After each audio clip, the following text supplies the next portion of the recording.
4. maj. Da se Hristos useli verom u srca vaša. Poslanica Efescima, glava 3, 17. stih.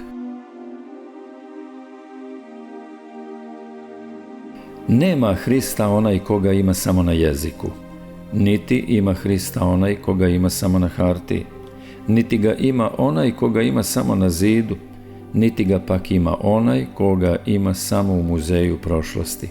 Onaj ga uistinu ima koga ima u srcu, jer je Hristos ljubav, a presto ljubavi je srce.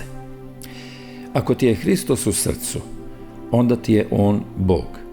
Ako li ti je On samo na jeziku ili na hartiji ili na zidu ili u muzeju prošlosti, pa ga ti nazivao i Bogom, On je igračka za tebe. Čuvaj se tada, o čoveče, jer se niko ne može nekažnjeno igrati s Bogom. Srce je prividno tesan organ, no u njega se može useliti Bog.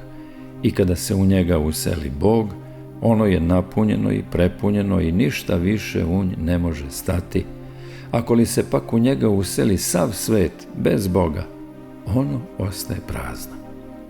Braćo, neka se Hristos vaskrsli i živi Gospod useli verom u srca vaša i srca vaša bit će napunjena i prepunjena.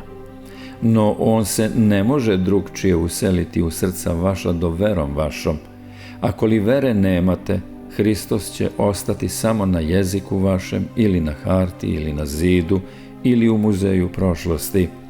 Kakva vam je korist od toga? Kakva vam je korist držati život na jeziku, a smrt u srcu? Jer ako držite svet u srcu, a Hrista na jeziku, držite smrt u srcu, a život na jeziku. Ne pomaže žednom voda na jeziku. Spustite živoga Hrista u srce i napojit ćete se istinski i osjetit ćete slast neiskazanu. O vaskrsli Gospode, očisti srce naše od smrtnosnih gostiju u njemu i ti se useli u njega, da bi živi bili i tebe proslavili. Tebi slava i hvala vavek. Amin.